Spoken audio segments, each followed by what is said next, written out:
Hi, are you a baritone? Take this test to find out. So we're going to start right here on D major, and we're going to go like this. A 5-note scale on ah, and then we're going to test your lower range to see how low you can sing. Okay, why don't you sing that for me, Chris? Okay.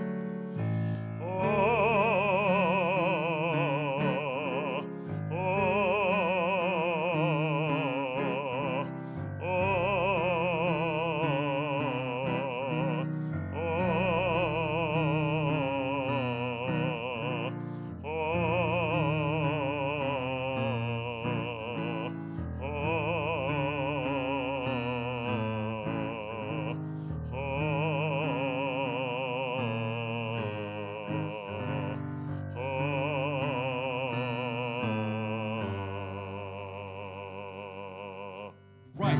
So that's low G right there. And that's a typical stopping point for a baritone, right? Yeah. So fewer baritones can sing lower than that, right? And if you're a baritone, pretty much G is the bottom. And you rarely actually sing a low G, right? Right, in the repertoire, yeah. A flat A is even more of a bottom for some of the rep, yeah. Right, exactly. So I would say if you have an A, you could be a baritone, right? And if you have a G, that's even better, right? It makes the A a little bit stronger if you have a G, right? But some baritones, like higher baritones, don't have a G, right? It's very weak if they try to sing it. But luckily, baritones very, very rarely sing a low G, unless you are like a bass baritone, which is kind of a different voice category in and of itself, right? Right, absolutely. Yeah, exactly. Very good. Now I want you to hear what it sounds like when we sing below G in a baritone's voice. Okay, so we're gonna go down to this low F sharp, and then we're gonna go even lower than that. Okay, let's go there.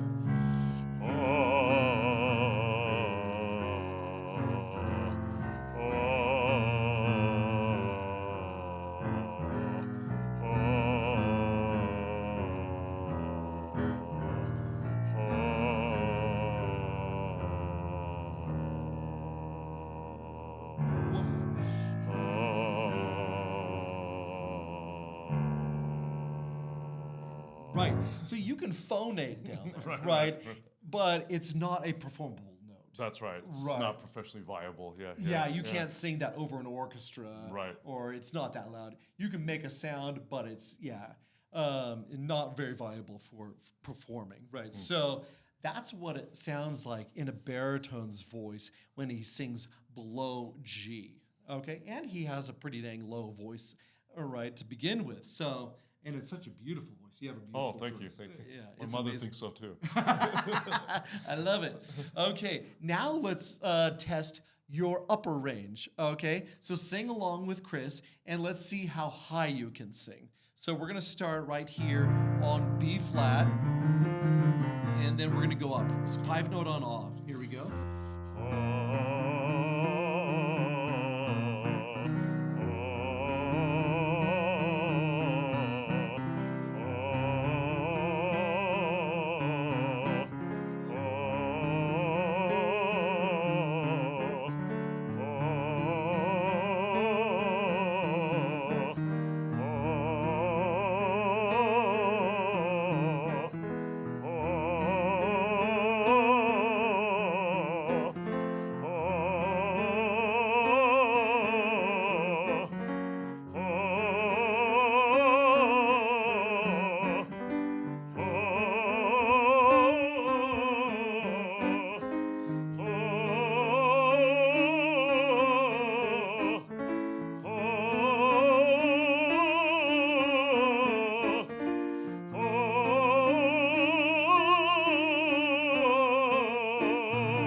Right, so right there is F, right? And so an F sounds much different in a baritone's voice than it does in a tenor's voice, right? So this is what it sounds like in my voice when I try to sing F, right? Right, I'm a tenor and he's a baritone, so the color is different in that range, right? So What does it feel like when you sing a high F like that? It feels like E and F feel like the climax of the voice. Right, Yeah. exactly. So where would you say the break in your voice is, the passaggio in your voice? Where would you say that is? Yeah, for me, I'm a little bit unique. When I was in my 20s, I thought it was maybe in between the crack between B flat and B natural. As I kind of got older, either I was wrong, or I was misdiagnosed, or something happened with age and experience, right? Now I feel like I'm maybe in the crack between A and B flat. So almost a bass baritone, right? Yeah, interesting. For the beginning of the passaggio, right? Right, and exactly. then the end of the passaggio probably D in the crack between D and E flat, right? Interesting. That's very interesting. So where would you say a typical break would be for a baritone?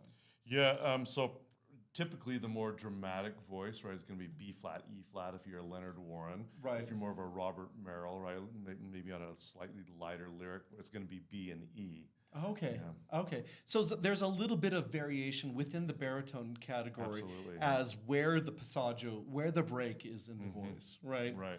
That's very fascinating. Yeah, it is. Okay. So now let's try to go up above F and see how it sounds. Okay. So let's try to get to F again, and then we'll go above that. Okay, right here.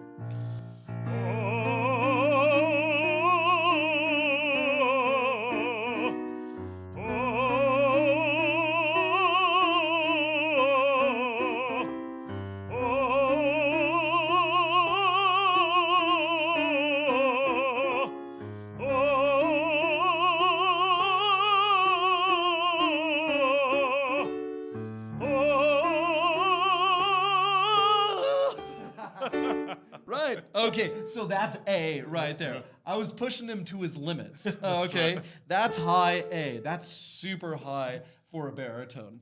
And for a baritone that's a little bit lower, Chris is a classic Verdi baritone, right? So he has a little bit lower, very dramatic high notes.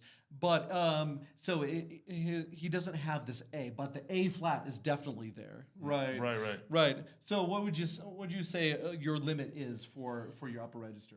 Yeah, so probably A flat. There are moments, for example, in the repertoire where you just have to touch an A natural, and I've been able to do that in the past, like the end of Don Giovanni, in Iago's role in Otello. Right. He right, he touches it, and I've been able to make those work. But any kind of sustaining of that A, that gets a little tricky.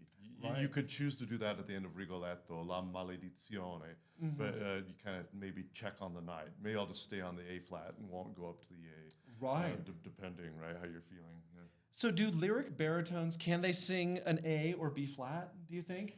I think there's a possibility of kind of lighter lyric baritones that are maybe closer cousins to tenors could do that for sure. Yeah. Right.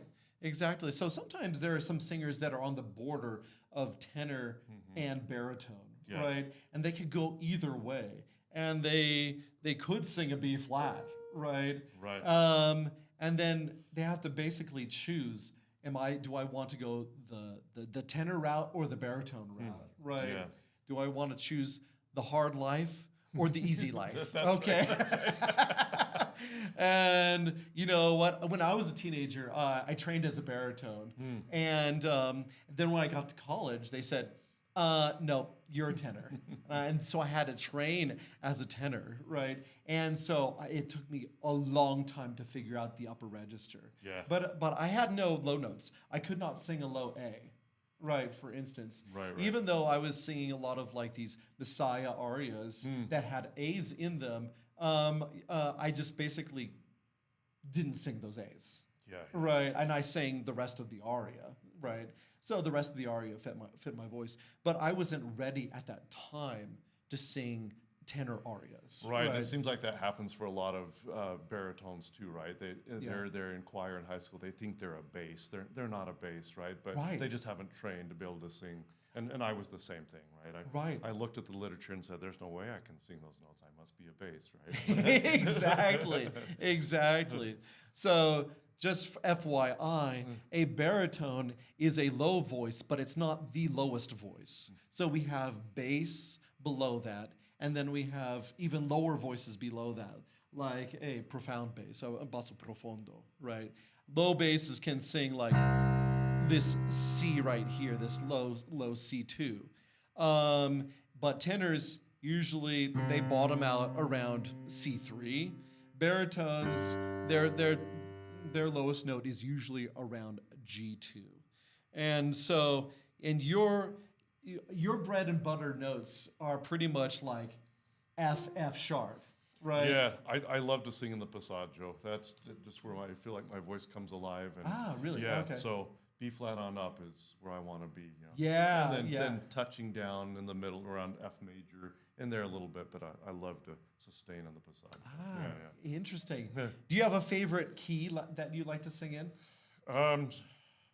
Typically anything flatted, so Flatted. A flat, D flat, E flat. Yeah, that's the same for me. Okay. Right? And actually, a lot of like Puccini arias are in flats. Like Verdi for sure. you too, have like G flat or B flat or E flat, right? Yeah. It makes for the tenor, instead of singing a high B natural, you're singing B flat. Yes. And for me, there's a huge difference between a high B flat and a high B natural. Yes. They're like two different worlds, Absolutely. right? Yeah. So that's fascinating. So you're a Verdi baritone, and you love singing like up here in this passaggio region. What are some of the differences between like a bass or a bass baritone, a lyric baritone, a Helden baritone? What are some of the differences like in the passaggi points? Yeah. I think it can get complicated. Verdi baritone, for example, can mean different things to different people, right? Right. And so you might have a variety of baritones that they're calling themselves that. Right. I like to call myself a full lyric baritone. Okay. It's still a lyric voice, but maybe has the color and enough resonance strength to do some of this stuff, right? Right. You might have maybe more of a weightier voice, a more dramatic or declamatory voice that can do some Verdi, but is also well suited for the Verismo repertoire, right? Some Puccini, but Mascagni and some of these later guys, but also the Wagner rep as well. And so I still consider myself a lyrical baritone, and I just happen to have these lower passaggio points, right? I still have a cantabile character, not so much a declamatory character, and I think that refers to the weight of the voice, right? Right. I'm maybe a medium weight. I'm not a heavy weight. Right. And so, but I fine-tune my resonance, with training, and so I can maybe compete in some of that Verdi literature. So it gets a little bit complicated. Yeah. But typically we think, yes, B flat, E flat, first and second passaggio points, that's going to be your more dramatic baritone. Yeah, Right maybe a weightier voice there, right? Yeah. And then of course the B to E for the slightly lighter. Lighter, yeah, exactly. And then we have the C and F person who's maybe what we might call a barytenor. Yeah. That could be a lower tenor, but also could be a high lighter baritone, right? Yeah. Leggero lyric, right? Yeah. Yeah. Like a weak tenor. Yeah. I say that in jest, baritones. Okay, don't be offended. Hey, let us know in the comments what you are. Are you more of a baritone or are you a tenor? Does your range match his range, Chris's range, from like G down here, G2, up to around F4, F sharp 4 up here, or even up to this A flat right here? Or are you a little bit higher? Okay, so let us know in the comments what you are, and then we'll try to respond to them, and we'll see what your range is. All right? Thanks for watching, and we'll see you in the next video.